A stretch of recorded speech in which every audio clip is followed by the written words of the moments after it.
வைகை நதி தென்மதுரை வைகை நதி.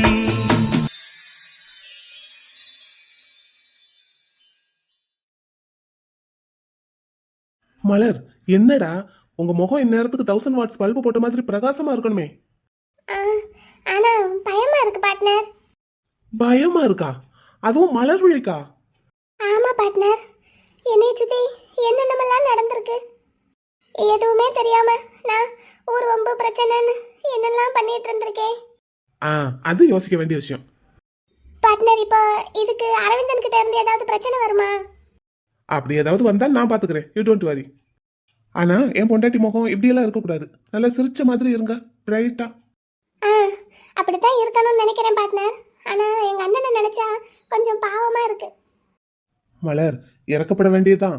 அந்த இறக்கத்தை யார் மேல காட்டணும்னு ஒண்ணு இருக்கு. தகுதி இல்லாத ஆள் மேல இறக்கப்பட்டா நம்மள மொட்டையடிச்சிருவாங்க. அது உங்க விஷயத்துல கரெக்டா நடந்திருக்கு பாத்தீங்களா? அதனால எதை பத்தியும் கவலைப்படாதீங்க, உங்க கடை உங்களுக்கே. இனி இந்த கடையை உங்க தாத்தா ஆசைப்படியே நீங்க எப்படி சக்சஸ்ஃபுல்லா ரன் பண்ணி கொண்டு போறீங்கிறத மட்டும் தான் யோசிக்கணும், சரியா? சரிங்க பார்ட்னர். ஆனா எங்க அண்ணன் என்ன பண்ணுவான்? இப்போ உங்ககிட்ட வாங்கின கடனும் அப்படியே இருக்கு, அதை எப்படி திருப்புவான்? பேங்க்ல வேற நகை வச்சிருக்கேங்கிறான், அதுக்கு எப்படி வட்டி கட்டுவான்? அதை எப்படி திருப்புவான்? என்ன பார்ட்னர் செய்வான்? உங்ககிட்ட தான் வந்து நிப்பாரு. என்கிட்ட வந்து நிப்பானா? எதுக்கு பார்ட்னர்? அது வந்து நிக்கும் போது உங்களுக்கே தெரியும். சரிங்க பார்ட்னர். பார்ட்னர், அப்போ சின்னவே அவருக்கு பேங்க்ல என்ன பிரச்சனைன்னு தெரியல, பாப்போம். எப்படி நமக்கு தெரியாமலா போகும்? நீங்க எதுவும் பண்ணீங்களா பார்ட்னர்? இது வரைக்கும் ஒன்றும் பண்ணல. அப்படின்னா இனிமேல் பண்ணுவீங்களா? கண்டிப்பா கண்டிப்பா பண்ணுவேன். பார்ட்னர் வேண்டாம். உங்களுக்கே தெரியாம உங்களுக்கு துரோகம் பண்ணதுல உங்க பெரிய அண்ணனுக்கு கொஞ்சமும் சலச்சவன் இல்லைன்னு காட்டிட்டான்ல உங்க சின்னவன். ஆமா, ஆனா பார்ட்னர் வேண்டாம் பார்ட்னர், விட்டுருங்க, பாவம். இந்த பாவம் பரிதாபம்லாம் என்கிட்ட வேலைக்காகாது. மலர், இந்த விஷயத்த நான் பாத்துக்கிறேன், என்கிட்ட விட்டுருங்க. இப்போ வாங்க, வீட்டு கிளம்பலாம். பார்ட்னர் போலாண்டா, கிளம்பலாம் வாங்க, பேக் எடுத்துட்டு வாங்க. பார்ட்னர், இதுக்கு தான் வெளியூருக்கு எங்கேயும் போகாம ஆனா வெளியூருக்கு போயிட்டோம்னு சொல்லி மதுரைக்குள்ளேயே இருந்தீங்களா? ஆமா. அப்படின்னா இதெல்லாம் முன்னாடியே ப்ரீ பிளானா பார்ட்னர்? ஆமாடா, நான் இங்க இருந்து கொஞ்சம் நகண்டாலே என்ன பண்ணலாம் ஏது பண்ணலாம்னு அரவிந்தன் யோசிச்சுட்டு இருப்பான்னு எனக்கு நல்லா தெரியும். அதான் கொஞ்சம் அப்படியே போற மாதிரி போக்கு காட்டினேன். நம்ம இப்போ போலாமா? வாங்க, பேக் எடுத்துட்டு வாங்க, போலாம். சரி. எனக்கு தெரியும்டா பெரியவனே, நீ இப்படி ஒரு வேலை பார்த்து வச்சிருக்கேன்னு தெரியும். காலையில இதை பத்தி பேசுறதுக்கு தான் உன்னை ஒரு நிமிஷம் பேசணும்னு சொன்னேன். ஒரு நிமிஷம் என்கிட்ட உட்காந்து பேசுறதுக்கு உனக்கு நேரம் இல்லாம போச்சு. இப்ப அம்பட்டையும் தொலைச்சிட்டு வந்து நிக்கிற. முதல்ல யாரை கேட்டு என் பேத்தி பேர்ல இருக்கிற கடையை அடகு வச்ச? அதுவும் அவளுக்கே தெரியாம. கையெழுத்து எப்படிடா போட்ட? பொய்யா போட்டிருக்காப்ப. இந்த புத்தி உனக்கு எங்க இருந்து வந்தது? சொல்லி யார் கொடுத்தது? நம்ம வீட்ல யாருக்கும் இந்த புத்தி கிடையாது, உனக்கு எப்படி வந்தது? ஆச்சி, இப்ப என் நகையும் பேங்க்ல இருக்காச்சி. பேராசப்பட்ட பெருநஷ்டம் அடைஞ்சுதான் ஆகணும். அந்த பிள்ளை பாவம், தனக்குன்னு ஒரு வேலை இருக்கு, அப்படா ஜவுளி கடையில இருக்கிற வருமானத்தை பூரா அண்ணனே எடுத்துக்கிட்டோம்னு சொல்லி கொடுத்ததுல நம்பி தானே கொடுத்தது உங்ககிட்ட. ஏன்டா கடையில வருமானம் கொஞ்சமாடா வருது? அந்த வருமானத்தை அப்படியே எடுத்து நீ வச்சிருந்தா கூட நேரம் ராஜா மாதிரி இருந்திருக்கலாமே. ஆனா எப்ப எந்த நேரத்துல அந்த கடை நம்ம விட்டுட்டு போகுமோன்னு நினைச்சு அந்த கடையை அடகு வச்சு கடை வாங்கி பக்கத்துலயே ஒரு புது கடை வாங்கி போட்டிருக்க. இல்ல, நான் தெரியாம தான் கேட்கறேன். உன்னை இன்ஜினியருக்கு தானே படிக்க வச்சிருக்கேன். கடை வருமானம் ஒரு பக்கம் இருக்கட்டும் சொல்லி நீ படிச்ச படிப்புக்கு ஏத்த மாதிரி இன்னொரு தொழில் தொடங்கி இருந்திருக்கலாம்ல. அப்ப 2 வருமானமா போயிருக்கும்ல. அதை விட்டுட்டு அந்த பிள்ளைக்கு கொடுத்ததையும் உனக்குன்னு எடுத்துக்கணும்னு நினைச்சிருக்க. இதுல யாருகிட்ட போய் கூட்டு சேர்ந்திருக்கான்னு பாரு. பேர பிள்ளையோட தம்பி கிட்ட. அவங்க 2 பேருக்கும் ஆகாதுன்னு தெரிஞ்சும் அங்க போய் என்னத்துக்கு கூட்டு சேர்ந்த? அப்படின்னா என் பேத்தி பேர்ல இருக்கிற கடையை ஏழை விடணும், அவன் ஒண்ணும் இல்லாம நடு ரோட்ல நிக்கணும், அதான் உன் நினைப்பு. அப்படியெல்லாம் மாப்பிள்ளை விட்டுருவாரு ஆச்சி. மாப்பிள்ளை இப்பதானே வந்திருக்காரு, இவன் அதுக்கு முன்னாடி எவ்வளவு அடகு வச்சிருக்கான். இப்ப அந்த பிள்ளையோட புருஷன் இல்லன்னா என் பேத்தி நடு ரோட்ல தானே நின்றுப்பா. கடையை ஏழை விட்டா எப்படி அவளால திருப்பி அந்த கடையை வாங்க முடியும்? ஆச்சி, தெரியாம பண்ணிட்டேன் ஆச்சி. தெரியாம பண்ணிட்டேன்னு மட்டும் சொல்லாத. சரிங்க ஆச்சி, ஏதோ புத்தி கட்டு பண்ணிட்டேன். இப்ப என்ன செய்யலான்னு சொல்லுங்க. இவ்வளவு நாள் நீ பண்ணினதெல்லாம் என்கிட்ட கேட்டா பண்ணுன, இப்ப கேக்குற? ஆச்சி, இந்த மாசம் புது கடையை திறக்கணும் ஆச்சி. அந்த கடை வருமானத்தை எடுத்து கூட மாப்பிள்ளை கிட்ட வாங்கின கடனை கொஞ்சம் கொஞ்சமா அடைச்சிடலான்னு வைங்க. ஆனா என் நகை எங்க அக்கா நகை. அது போக இன்னொரு 11 பவுன் நகை கேட்குறான் சின்னவன். இல்லைன்னா பேங்க்ல அவனுக்கு பிரச்சனை ஆயிருமா? என்கிட்ட இதுக்கு மேல ஒன்றும் கிடையாது. சின்னவனுக்கும் பிரச்சனையா? ஆமா ஆச்சி, அவன் முதல்லயே சொன்னான் இந்த நகைக்கு நீ கேட்குற அளவு பணம் கிடைக்காதுன்னு. நான் தான் எனக்காக ஏதாவது பண்ணுன்னு கேட்டுக்கிட்டேன். அவனும் அவங்க மேலதிகாரிகிட்ட எல்லாம் கேட்டுதான் பண்ணினான். இப்போ பிரச்சனை ஆயிடுச்சுங்கிறான். நாசமா போங்கடா, நாசமா போங்க. உங்க குறுக்கு புத்தி தான் இந்த அளவுக்கு உங்களை கொண்டு வந்து நிப்பாட்டி இருக்கு. ஆச்சி உங்ககிட்ட இருக்கிற நகை ஏதாவது கொடுங்க ஆச்சி. எதுக்கு? அடுத்து என்னையும் நடுத்தரில் நிப்பாட்டுறதுக்கா? அப்படியெல்லாம் பண்ண மாட்டோம் ஆச்சி. இப்போ அப்படித்தானே பண்ணியிருக்கீங்க. என்கிட்ட 20 பவுன் நகை இருக்கு, எல்லாமே லாக்கர்ல தான் இருக்கு. உங்களை நம்பி நான் வீட்ல எல்லாம் வைக்கலப்பா. கழுத்துல போட்டிருக்கிற ஒரு செயின் மட்டும்தான் இப்போ என்கிட்ட இருக்கு. அந்த 20 பவுனுமே என் கண்ணுக்கு அப்புறம் என் பேத்திக்கு 5, உனக்கு 5, சின்னவன் பொண்டாட்டிக்கு 5, நடுவன் பொண்டாட்டிக்கு 5, எல்லாமே என் கண்ணுக்கு அப்புறம் தான். இப்போ அதுல கையை வைக்கப்படாது சொல்லிட்டேன். இப்படி சொன்னா எப்படி ஆச்சி? இப்பவே என்கிட்ட இருக்கிற நகையெல்லாம் தூக்கி உங்களுக்கு பிரிச்சு கொடுத்துட்டேன்னு வைங்க, நாளைக்கு எனக்கு ஒரு ரூபாய் சோறு கூட போட மாட்டேங்கிறா. ஏதோ நகை இருக்கிறதுனால தான் என்னைய கொஞ்சமாவது மதிக்கிறீங்க. அதுவும் இல்லைன்னு வச்சுக்கா மண்ணா கூட மதிக்க மாட்டேங்க. ஆச்சி இப்போ நாங்க என்ன செய்யறது ஆச்சி? உங்க அக்கா கிட்ட போய் நிறைய காலு. அவ ஏற்கனவே 10 பவுன் கொடுத்துட்டா. இப்போ அதுவும் சேர்ந்துதான் கடன்ல நிக்குது. அதுக்கு மேல அவ கொடுக்க மாட்டா ஆச்சி. அப்படின்னு நான் ஒன்று சொல்றேன், செய்றீங்களா? என்ன ஆச்சி? புதுசா இப்போ ஒரு கடை வாங்கியிருக்கீங்கல்ல, அந்த கடையை வித்துருங்க. வித்து எல்லா கடனையும் அடைச்சிட்டு நிம்மதியா இருங்க. நீ ஒரு வேலைக்கு போ. என்னங்க ஆசீர்வாதம் பண்ணுங்க. நானும் எவ்வளவு நேரமா தான் கீழே உட்காந்துருக்கேன். பயோஸ்கோப்பு இப்ப எதுக்கு காலேஜ்ல இருந்து வந்ததுல இருந்து இப்படி சீனா போட்டுட்டு இருக்க? எந்திரி மேல. ஆசீர்வாதம் பண்ணுங்க. தீர்க்க சுமங்கலியா இரு வெண்ணிலா, 16 பெற்று பெருவாழ்வு வாழ வெண்ணிலா அப்படின்னு சொல்லுங்க. வீட்ல யாரும் இல்லாத நேரமா பார்த்து என்ன போட்டு பாடா படுத்தாதடி. ஒரு ஆசீர்வாதம் தானுங்க பண்ண சொல்றேன். இப்ப என்னத்துக்கு உனக்கு நான் ஆசீர்வாதம் பண்ணணும்? காசா பணமா? ஆசீர்வாதம் தானே பண்ண சொல்றேன். அதுவும் பாருங்க, நான் நல்லா இருக்கணும்னு கூட கேட்கல, நீங்க நல்லா இருக்கணும்னு தான் கேட்கறேன். அதுதான் தீர்க்க சுமங்கலியா இருன்னு சொல்றது. அப்படின்னா அப்படின்னா மறைமுகமா உங்களுக்கே தான் விஷ் பண்ற மாதிரி ஆசீர்வாதம் பண்ணுங்க. அப்படியா? அப்படின்னா சரி, தீர்க்க சுமங்கலியா இரு. அப்புறம் அந்த 16 16 எல்லாம் வேண்டாம், தாங்காது. அளவா 2 பிள்ளைய பத்துக்கிட்டு நல்லா இரு. எந்திரி. 16னா 16 புள்ள இல்ல, 16 செல்வமா. எதுனாலும் 2 போதும். எந்திரி மேல. முட்டைக்கண்ணி, இப்ப என்னத்துக்கு காலில் விழுந்து ஆசீர்வாதம் வாங்கிட்டு இருக்க? அதுவும் சேலையெல்லாம் வேற கட்டி இருக்க. அதுலயும் நிக்கிற போச பாரு, ஏதோ உலக அழகி போட்டிக்கு போற மாடல் மாதிரி. ரிசப்ஷனுக்கு ஜாக்கெட் தைக்க கொடுத்துருந்தேன்ல, அதோட சேர்த்து இன்னும் 2 ஜாக்கெட் தைக்க கொடுத்தேன். எல்லாமே வாங்கிட்டு வந்தோம்ல, அதைத்தான் போட்டு பார்த்தேன். நல்ல சேலை கட்ட பழகிட்டேன்னா இனிமேல் நான் அடிக்கடி சேலையா கட்டி உங்களை மயக்குவேன். மயக்குவா. இவ சேலை கட்டினா அப்படியே நாங்க மயங்கிடுவோம். மயங்கிட்டீங்களே, நான் தான் பார்த்தனே. எப்ப பார்த்த? நேத்து நைட்டு. நேத்து நைட்டா? அது அது சரி விடு, சரி விடு, போய் படிப்போம். படிக்கலாம். சரி, நம்ம ரிசப்ஷனுக்கு அப்புறம், படிப்பெல்லாம் முடிஞ்சதுக்கு அப்புறம் ஹனிமூன் போமா? ஹனிமூன் போகவா? அக்கா மாமா இப்ப போயிருக்காங்கல்ல, நம்ம 1 மாசம் கழிச்சு போவோம். படிப்பு முடிஞ்சிரும், ஜாலியா போயிட்டு வரலாம். எந்த ஊருக்கு போலாம்? படிப்பு முடிஞ்ச மறுநாளே நான் எங்க கடையோட மேனேஜ்மெண்ட்டை டேக் ஓவர் பண்ணணும். சரி, அப்படின்னா அதுக்கு 1 மாசம் கழிச்சு போலாமா? 1 மாசம் சம்பளம்லாம் வாங்கிட்டு. அது அது அப்ப பாப்போம். அதெல்லாம் இல்ல, போறோம். முதல்ல ஊருக்கு போன என் அண்ணனும் மைனியும் திரும்பி வரட்டும், அப்புறம் பார்க்கலாம். குட்டிபிள்ள, வெண்ணிலா. மைனி வா வா, வந்துட்டியா? நீ இல்லாம நான் எவ்வளவு கஷ்டப்பட்டுட்டேன் தெரியுமா? வந்துட்டேன்டா. அப்படி என்ன கஷ்டப்பட்ட? இந்தா இவன் என்ன எப்படி எல்லாம் கொடுமைப்படுத்தினா தெரியுமா? அப்படியா? அக்கா, எந்த ஊருக்கு போனீங்க? எந்த ஊருக்கா? அது இந்த உங்க மாமா வருவாரு, அவர்கிட்ட கேளு. ஏன்க்கா, நீங்க எந்த ஊருக்கு போனீங்கன்னு கூட உங்களுக்கு தெரியாது? ஆமா, தெரியாது. அப்படி எந்த ஊருக்கு மைனி போன? அதெல்லாம் எனக்கு தெரியாதுப்பா, நீ உங்க அண்ணன் வந்ததும் கேட்டுக்கோ. சரி, எந்த ஊருக்கு போனோங்கிறதா முக்கியம், எதுக்கு போனோம், யார் கூட போனோங்கிறது தான் முக்கியம். ஏய் குட்டி பிள்ளை, சமத்தா இருந்தியா? வெண்ணிலா, இவன் சமத்தா இருந்தானா? ஆமா, நான் கை குழந்தை, என்னை இவகிட்ட விட்டுட்டு போயிருந்த, வந்ததும் கேளு சமத்தா இருந்தா நானு. நீ குட்டி பிள்ளை தான், சொல்லு வெண்ணிலா, சமத்தா இருந்தானா? அதுவாக்கா, ரொம்ப சமத்தா இருந்தாரே. நீங்க வெளியூருக்கு போய் கொண்டாடின ஒரு விஷயத்த உங்க குழந்தை இங்கேயே கொண்டாடிட்டாரு. என்னது குட்டி பிள்ளை, என்னடா சொல்றா இவ? அது மைனி. என்னடா, வீட்டை பத்திரமா பாத்துக்கிட்டியா? போச்சு. என்னடா ஒரு கேள்வி கேட்டதும் ஓடிட்டான்? நீங்க வந்தது வராததுமா அவனை போட்டு மிரட்டுனீங்கன்னா?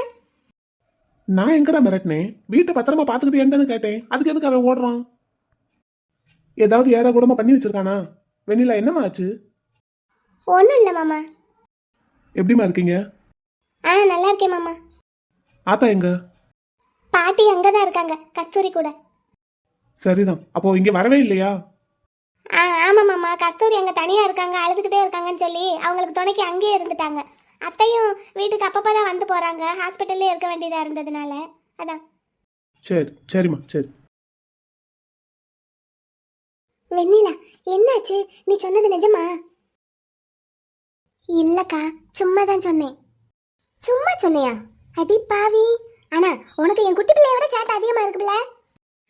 இல்லக்கா, நீங்களும் ஊர்ல இல்லையா, பாட்டியும் அங்க இருக்காங்களா, இவருக்கு நான் தனியா தூங்குறதுக்கு பயம். அத சொல்றதுக்கு ஒரு ஈகோ.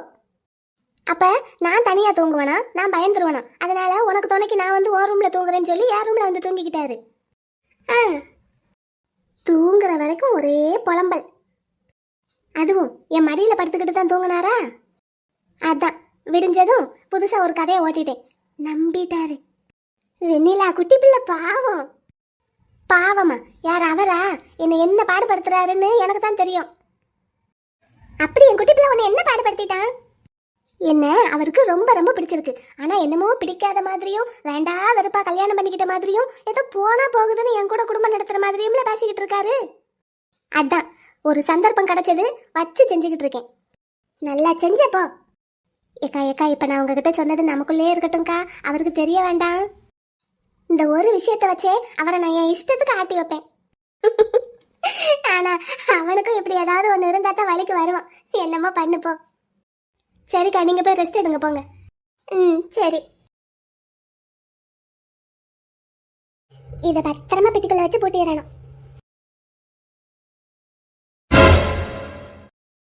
இந்த குதிரை பொம்மை என்ன உடைஞ்சு கிடக்கு? பார்ட்னர் இதைத்தானே அந்த பொண்ணு ஞாபகமா வச்சிருந்தாருன்னு மைனி சொன்னாங்க. இது எப்போ உடைஞ்சது? பார்ட்னர் என்ன அந்த ரூமுக்குள்ளேயே வரலையே.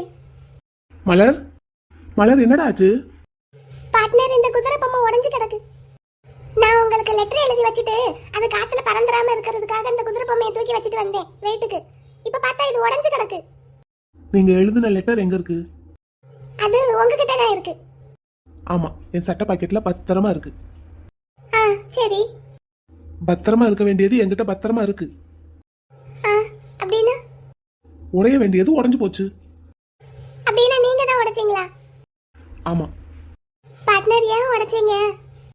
நீங்க லெட்டர் மேல இதை வச்சுட்டு போயிருந்தீங்க. லெட்டர் நீங்க தான் எழுதியிருக்கீங்கன்னு எனக்கு தெளிவா தெரிஞ்சு போச்சு. ஏன்னா நம்ம ரூம்குள்ள நம்ம 2 பேரை தவிர வேற யாரும் வரமாட்டாங்க கூப்பிடாம. எனக்கு என் பொண்டாட்டி எழுதின லெட்டர் தான் முக்கியமா தெரிஞ்சது. அது மேல இருந்த இந்த பொம்மை முக்கியமா தெரியல. அதான் தூக்கி போட்டுட்டேன். உடைஞ்சு போச்சு. தூக்கி போட்டா உடையதாண்டா செய்யும். ஏன்னா அது சாதாரண மண் பொம்மை தானே. பார்ட்னர், நீங்க இந்த பொம்மைய அந்த அந்த குட்டி பொண்ணு ஞாபகமா வச்சிருந்தீங்கன்னு. அதத்தான் இவ்வளவு நேரமா சொல்லிட்டு இருக்கேன். உடைய வேண்டியது உடைஞ்சு போச்சு. எனக்கு இந்த குதிரை பொம்மையும் வேண்டாம், அதனால வர்ற ஞாபகங்களும் வேண்டாம் அப்படின்னு நினைச்சுதான் அன்னைக்கே இந்த பொம்மையை தூக்கி நான் ஆத்துல போடலான்னு எடுத்துட்டு கிளம்புனேன். நீங்க தான் இதை உங்க ஞாபகமா நான் வச்சுக்கிறேன்னு சொல்லி என்கிட்ட இருந்து வாங்கினீங்க. நானும் நீங்க என்கிட்ட ஆசைப்பட்டு கேட்டதாச்சே அப்படின்னு சொல்லி கொடுத்துட்டேன். என்ன பொறுத்த வரைக்கும் இந்த பொம்மையையும் இந்த பொம்மையோட எனக்கு இருக்கிற ஞாபகங்களையும் அன்னைக்கே தூக்கி போட்டுட்டேன். ஆமாடா. இப்போ நீங்க என்ன பண்றீங்க? இது எல்லாத்தையும் எடுத்து குப்பையில போட்டுட்டு வேற வேலை ஏதாவது இருந்தா பாருங்க, இல்லைன்னா ரெஸ்ட் எடுங்க. சரியா? ஆமா, டாக்குமெண்ட் என்ன கீழே கிடக்கு? அந்த எடுத்து வச்சிடுறேன், பீரோக்குள்ள வைக்கலான்னு வந்தேன். சரிடா, எடுத்து பத்திரமா வைங்க. நான் போய் குளிச்சுட்டு வரேன். ஸ்டோர்ல கொஞ்சம் வேலை இருக்கு. ஒண்ணுமே சாப்பிடாம போறீங்க பார்ட்னர், நான் டீ போட்டு எடுத்துட்டு வரட்டுமா? சரி, நான் குளிச்சுட்டு வரட்டுமா? போட்டு வைக்கிறீங்களா? சரி. ரிசப்ஷன் வேலை வேற இருக்கு, போயிட்டு அதையும் பார்க்கணும். சரி, உங்க முகம் எதுக்கு இப்போ உம்முன்னு இருக்கு? ஒண்ணும் இல்ல, நல்லா தான் இருக்கேன். குட். எதுனாலும் என்கிட்ட சொல்லுங்க, மனசுக்குள்ளேயே வச்சிட்டு இருக்க கூடாது. என்ன? சரிங்க பார்ட்னர். சரி, உங்க கடைக்கு எப்போல இருந்து போக போறீங்க? ஆஹா, அப்படி கேட்க கூடாது. மிஸ்ஸஸ் மலர்விழி கருப்பசாமி எப்போல இருந்து உங்க கடையை டேக் ஓவர் பண்ண போறீங்க? அதையும் நீங்களே சொல்லிருங்க பார்ட்னர். இப்போ உங்களுக்கு வேற எதுவும் வேலை இருக்கா? உங்களுக்கு டீ போட்டு கொடுத்தாச்சுன்னா அதுக்கப்புறம் எனக்கு வேற வேலை இல்ல, சமையல் தான் பண்ணணும். அது வெண்ணிலா என்ன பண்ணி வச்சிருக்கான்னு தெரியல, மாவு எதுவும் இருக்கா என்னன்னு இனிமே தான் பார்க்கணும்.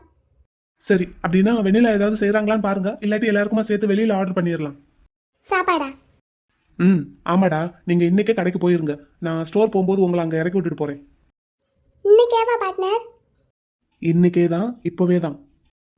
நைட்டு ஒரு 9 மணி வரைக்கும் கடையில இருங்க. அதுக்கப்புறம் கடையை பூட்டி சாவியை உங்க கையோட எடுத்துட்டு வந்துருங்க. அண்ணே அண்ணே எதுவும் சொல்ல மாட்டானா? யார் என்னடா சொல்லுவாங்க, அது உங்க கடை. அண்ணே வந்து எதுவும் பிரச்சனை பண்ணான்னா? எப்பவும் உங்ககிட்ட யாரும் பிரச்சனை பண்ணா அது உங்க அண்ணனாவே இருந்தாலும் என்ன பண்ணுவீங்க? சண்டைக்கு போயிருவேன். இப்பவும் அதைத்தான் பண்ணுங்க. என் பொண்டாட்டி எப்பவும் ரகுடுக்கலா தான் இருக்கணும், அதாவது இருக்க வேண்டிய இடத்துல. சரிங்க பார்ட்னர். கடையில வேலை பார்க்குற எல்லாரோட மொபைல் நம்பரும் உங்ககிட்ட இருக்கா? இருந்தா ஓகே, இல்லாட்டி வாங்கிட்டு வந்துருங்க. சரி. அதுல யார் உங்களுக்கு ரொம்ப நம்பிக்கையானவங்கன்னு பாருங்க. அவங்க வீடு எங்க இருக்குன்னு பாருங்க. ரொம்ப பக்கமா இருந்தா தினமும் நம்ம வீட்டுல வந்து அவங்களே சாவியை வாங்க சொல்லி கடையை திறக்க சொல்லிருங்க. பார்ட்னர், நானே 10 மணிக்குள்ள ரெடி ஆயிருவேன்ல பார்ட்னர். நான் சீக்கிரமாவே எந்திரிச்சு ரெடி ஆயிருவேனே காலையில ஷோக்கு போறதுக்காக. அப்புறமா எனக்கு சமையல் வேலையை தவிர ஒரு வேலை இல்லையா பார்ட்னர்? 10 மணி வரைக்கும் கடையை திறக்காம வச்சிருக்க கூடாது. காலையில 8 மணிக்கு கடையை திறக்கணும். பஜார்ல எல்லா கடையும் 9 மணிக்கு மேல 10 மணிக்குள்ள தான் திறப்பாங்க பார்ட்னர். மற்ற கடை எப்படி வேணாலும் இருந்துட்டு போகட்டும், ஆனா நீங்க 8 மணிக்கே திறக்கணும். பஜார்ல காலங்காத்தால முதல்ல திறக்கிற கடைன்னா அது உங்க கடையா தான் இருக்கணும். அப்பதான் வியாபாரம் நல்லா நடக்கும். சரிங்க பார்ட்னர். அண்ணன் 10 மணிக்கு தான் திறப்பான், அதான் கேட்டேன். சரிங்க பார்ட்னர், நம்ம 8 மணிக்கு திறந்துடலாம். நீங்க யாரை அப்பாயிண்ட் பண்றீங்களோ அவங்க காலையில சீக்கிரமா வந்து நம்ம வீட்டுல சாவியை வாங்கிட்டு போகட்டும். அதே மாதிரி நைட்டு 10 மணிக்கு கடையை போட்டுனா போதும். அதுக்கப்புறம் நம்ம வீட்டுல வந்து சாவியை கொடுத்துட்டு போற மாதிரி இருக்கணும். அந்த வேலையை பாக்குறவங்களுக்கு எக்ஸ்ட்ராவா சேலரி கொடுத்துருங்க, சரியா? அப்பதான் அவங்களுக்கும் கொஞ்சம் சந்தோஷமா இருக்கும். சரிங்க பார்ட்னர். சரி சரி, அப்போ நீங்களும் ரெடி ஆகுங்க. நானும் போய் குளிச்சுட்டு வந்துடுறேன். டீ குடிச்சிட்டு கிளம்பலாம். Okay partner. பத்திரத்தை எடுத்து முதல்ல பத்திரமா வைங்க. சரிங்க பார்ட்னர். இதுதானே அழகா இருக்கு பாக்குறதுக்கு. சரிங்க பார்ட்னர். ஒரு கடையோட முதலாளி நீங்க சிரிச்ச முகத்தோட இருந்தா தானே வியாபாரம் நல்லா நடக்கும். சரிங்க பார்ட்னர், நீங்களும் ஸ்டோர்ல சிரிச்சுக்கிட்டே தான் இருப்பீங்க, நான் பார்த்திருக்கேன். நானும் அப்படியே இருப்பேன். சரிடா, சரி, நான் போய் ரெடி ஆகுறேன்.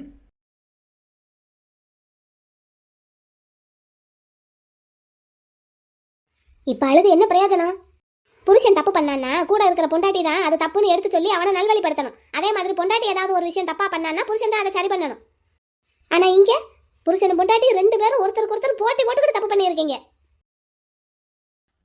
பெரியவனே, எவ்வளோ நேரம்டா பேங்க்ல உனக்காக வெயிட் பண்ணிட்டு இருக்கிறது? 11 பவுன் நகை கொண்டு வர சொன்னேன்ல, நான் எங்கடா போவேன் அவ்வளவு நகைக்கு? ஆச்சி, என்ன பெரியவன் விஷயத்த சொன்னானே ஆச்சி? சொன்னான். அவன் பண்ண தப்பு எல்லாத்தையும் சொன்னான். அதுக்கு நீ தொண போன விஷயத்தையும் சொன்னான். அவனுக்கு ஹெல்ப் பண்ண போய் இப்ப நான் மாட்டிக்கிட்டேன் ஆச்சி. நீ மட்டும் என்ன லேசப்பட்ட காரியமா பண்ணியிருக்க? நான் என்ன ஆச்சி பண்ணேன்? உன் தங்கச்சிக்கே தெரியாம கல்யாணம் பண்ணியே, அதுவும் அவளையே கையெழுத்து போட வச்சு. ஆச்சி, அது வேற பிரச்சனை ஆச்சி. இப்ப இது வேற ஆச்சி. இவளுக்கு ஹெல்ப் பண்ண போய் நான் மாட்டிக்கிட்டேன். சரி, அது வேற பிரச்சனையாவே இருக்கட்டும். மலர் பேர்ல இருக்கிற ஜவுளி கடைய அடமான வச்சு இவன் கடன் வாங்கின விஷயம் உனக்கு தெரியுமா தெரியாதா? அது தெரியும் ஆச்சி. தெரிஞ்சும் அதை நீ தடுக்கல, தட்டி கேட்கல. அட என்கிட்டயாவது சொல்லி இருக்கணும், சொல்லல. இல்ல ஆச்சி, அவனுக்குன்னு ஒரு கடை வாங்கணும்னு நினைச்சான். அவனும் பொழைக்கணும்ல ஆச்சி, அவனுக்கும் ஒரு தொழில் வேணும்ல. அப்படின்னா என்ன செஞ்சிருக்கணும்? நீ பேங்க்ல தானடா வேலை பார்க்குற, கடை பத்திரத்தை கொண்டு வந்து எங்க பேங்க்ல அடமான வை, நான் கடன் வாங்கி தரேன்னு சொல்லி இருந்திருக்கணும். ஏன் சொல்லல? பேங்க்ல அடமான வைக்கிறதா இருந்தா பேத்தி பிள்ளை கையெழுத்து வேணும். அப்ப விஷயத்த பேத்தி பிள்ளைகிட்ட சொல்லணும். அவளுக்கு தெரிஞ்சா எனக்கும் தெரிய வரும், நாங்க சம்மதிக்க மாட்டோம். அதனால திருட்டுத்தனமா கொண்டு போய் அடமான வச்சு கடன் வாங்கியாச்சு, அதுவும் கையெழுத்த பொய்யா போட்டு. ஆச்சி, அப்படின்னா இந்த திருட்டுத்தனம் எங்க இருந்து ஆரம்பிச்சிருக்குன்னு பாத்தியா? நான் அவன் எங்க நடுவேன், அவனங்க வெளியே போயிருக்கான்ல, வரட்டும். என்ன ஆச்சு? ஏன் பேர் அடிபடுது? வா, நீ இதுல கூட்டு களவாணி தானே? என்னதாச்சு? மலர் பேர்ல இருக்கிற கடை பத்திரத்தை அடமான வச்சு பெரியவன் கடன் வாங்கின விஷயம் உனக்கு தெரியுமா தெரியாதா? அது தெரியும் ஆச்சி. அப்ப நீயும் கூட்டு களவாணிதே. ஆளுக்கு ஒரு பிரச்சனை பண்ணி வச்சிருக்கீங்கடா. ஆச்சு, என்ன ஆச்சு? மலர் பேர்ல இருக்கிற கடை பத்திரத்தை அவளுக்கே தெரியாம உன் தம்பி அரவிந்தன் கிட்ட அடமான வச்சு 35 லட்சம் கடன் வாங்கியிருக்கான் இந்த பெரியவன். அந்த 35 லட்சத்தை வச்சு எங்க கடைக்கு பக்கத்துல இருக்கிற கடையை விலைக்கு வாங்கியிருக்கான். அந்த கடை பத்திரத்தை உன் தம்பி இந்த வீட்டு மாப்பிள்ளை கிட்ட அடமான வச்சு மேல 35 லட்சம் கடன் வாங்கியிருக்கான். அதுவா?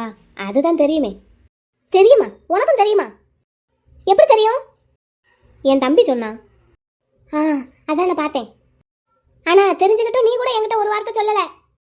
நான் எதுக்கு சொல்லணும்? பத்திரத்தை திருட்டனமா எடுத்தவங்களே சொல்லல. அதானே, அப்படி இருக்கும்போது ஒன்ன சொல்லி என்ன செய்ய? இப்ப என்ன, என் தம்பி எதுவும் பெருசா ஆப்பு வச்சுட்டானா? ஷாலினி, சொல்லுங்க ஆச்சி, என் தம்பி எதுவும் பெருசா செஞ்சுட்டானா?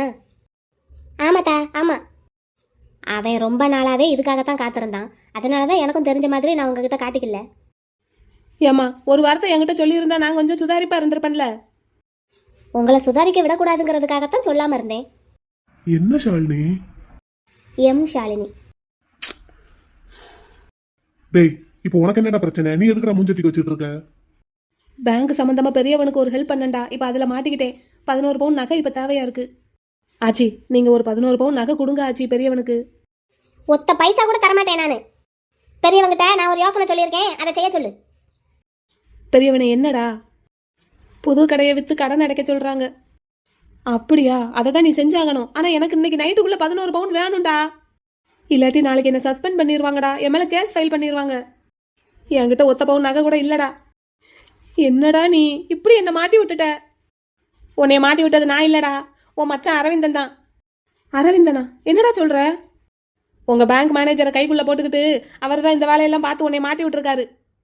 எதுக்குடா? நான் என்னடா பண்ணேன்? என்ன பண்ணேன்னு கேக்குறீங்க? அவன் தங்கச்சி அவனுக்கு தெரியாம கல்யாணம் பண்ணியிருக்கீங்க. மைனி அதுக்குன்னு என் வேலைக்கு இப்படி ஆப்பு வச்சா எப்படி? அந்த வேலை இருக்குங்கிற தைரியத்துல தானடா இந்த வேலையை நீ பார்த்த. அதான். நடுவனே நீயாவது மைனி கிட்ட சொல்லி ஒரு 11 பவுன் நகைய பெரியவனுக்கு கொடுக்க சொல்லுடா. டேய், ஆச்சி என் வேலை போயிடும் ஆச்சி. அப்படின்னா போய் உன் மச்சாங்காலில் விழு. அந்த பையன் தானே இவ்வளவு வேலையும் பார்த்துருக்கிறதா அந்த பெரியவன் சொல்றான். அவனையே உன்னை காப்பாற்ற சொல்லு போ. சின்னவனே, பேசாம நீ அரவிந்தன் சார்கிட்டே போய் என்ன ஏதுன்னு பேசுடா. என்னத்தடா பேச? வம்புக்குன்னு பழி போடுறவர்கிட்ட போய் நான் என்னன்னு பேச? இங்க பாரு, அப்படியே பாத்துக்கிட்டாலும் முதல்ல வம்பு சண்டைக்கு போனது நீதான். அதுக்குன்னு இப்படியெல்லாம் பண்ணுவாரா? நீ தானடா வார்த்தைக்கு வார்த்தை நான் நல்லா படிச்சிருக்கேன், பேங்க்ல பெரிய உத்தியோகத்துல இருக்கேன்னு சொன்னேன். அதான் இப்படி பண்ணியிருக்கான் போல. இங்க பாரு சின்னவனே, நான் சொல்றது கேளு. சாட்சிக்காரன் காலில் விழுறதை விட சண்டைக்காரன் காலில் விழுறது ரொம்ப மேல். நீ போய் உன் மச்சான் காலில் விழு. மாப்பிள்ளை கிட்ட வேணா பேசி பாப்போமா? என் தம்பியெல்லாம் அசைஞ்சே கொடுக்க மாட்டான். நடுவனே நீ வாடா, நம்ம போய் மாப்பிள்ளை கிட்ட பேசி பாப்போம். சின்னவனே, இந்த விஷயத்துல எல்லாம் என்னைய துணைக்கு கூப்பிடாத. ஏற்கனவே நான் நிறைய வாங்கிட்டேன் அவர்கிட்ட. உனக்கு ஏதாவது சப்போர்ட் பண்ண போய் கடைசியில என் வேலைக்கு மாப்பிள்ள ஆப்பு வச்சாலும் வச்சிருவாரு. நான் இதுக்கெல்லாம் ஆளாக மாட்டேன்ப்பா. நீயே போய் உன் மச்சான் காலில் விழு போ. ஆச்சி பெரியவனுக்கு ஒரு 11 பவுன் நகை கொடுத்து உதவலாம்ல ஆச்சி? அதை கொடுத்தன்னா 3 பேருமா சேர்ந்து நாளைக்கே என்னை நடு ரோட்ல நிப்பாட்டிடுறீங்கடா. நான் கொடுக்கவே மாட்டேன். என் கண்ணுக்கு அப்புறம் ஆளுக்கு 5-5 பவுனா எடுத்துக்கங்க, அவ்வளவுதான். இங்க பாரு, நீ டைம் வேஸ்ட் பண்ணாத. நேரா போய் உன் மச்சானை பாரு போ. மைனி அரவிந்தர் கிட்ட போய் பேசினா அவரு சரி பண்ணிடுவாரா? அவன் ஒரு கிறுக்கன் பழி வாங்கணும்னு நினச்சிட்டானா யார் பேச்சையும் கேட்க மாட்டான். நீங்கள் போய் பேசி பாருங்க. எனக்கும் வேறு ஆப்ஷன் தெரியல. அப்படி நீங்கள் பேசி எதுவும் சரிப்பட்டு வரலன்னா எங்கள் ஐயா கிட்ட பேசுங்க, இல்லைன்னா எங்கள் பெரியம்மா கிட்ட பேசுங்க. ஆனால் எப்படி இருந்தாலும் நீங்கள் அரவிந்தன் காலில் விழுந்து தான் ஆகணும். உங்களுக்கும் வேறு வழி இல்லை. ஆனால் அவனும் அதுக்காகத்தான் இதெல்லாம் பண்ணியிருக்கான். போய் பேசி பாருங்க. ஆ சரி. என்ன நீங்கள் பண்ணதை சொல்லட்டா? நீ இன்னும் எவ்வளோ நேரத்துக்கு உட்காந்து அழுதுகிட்டே இருக்க போற? ஆக வேண்டிய வேலையை பாரு. என்ன ஆச்சி பண்ணணும்? கடையை விற்கிறதுக்கு உண்டான ஏற்பாடெல்லாம் பண்ணு. ஆச்சி, அதை தவிர வேற ஏதாவது வழி இருந்தா சொல்லுங்க ஆச்சி. இது ஒண்ணுதான் இப்போதைக்கு இருக்கிற ஒரே வழி. வேற எந்த வழியும் இல்லை.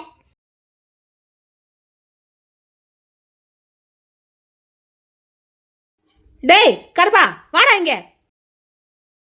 மாமா வாங்க. ஹாஸ்பிட்டல்ல இருந்து எப்போ வந்தீங்க? நல்லா இருக்கீங்களா மாமா? கை வலி இப்ப எப்படி இருக்கு? ஏய் நான் உனக்கு மாமாவா? போய் உன் மாமனை வர சொல்லு போ. நீங்களும் எனக்கு மாமா தானே மாமா? ஹாஸ்பிட்டலுக்கு வந்து உங்களை பார்க்கலையேன்னு கோவமா? கெரு மூஞ்சி முகரையெல்லாம் பேத்துருவேன். போய் உன் மாமனை வர சொல்லு. இருக்காடா என்ன? அம்மா எங்க வந்து யார மிரட்டிட்டு இருக்க? என்னடா வேணும் உனக்கு? என் அண்ணன் ஒரு கையை உடைச்சது பத்தலையா? டேய் உன்கிட்ட அவ என்னடா கேட்டா? நல்லா இருக்கீங்களான்னு தானே கேட்டா. ஆமா இல்லன்னு சொல்றதுக்கு என்ன உனக்கு? இங்கரு நீ அடிச்சதுக்கு திருப்பி அடிக்க மாட்டேன்னு நினைக்காத. ஒரு கையத்தான் உங்க அண்ணன் உடைச்சிருக்கான்.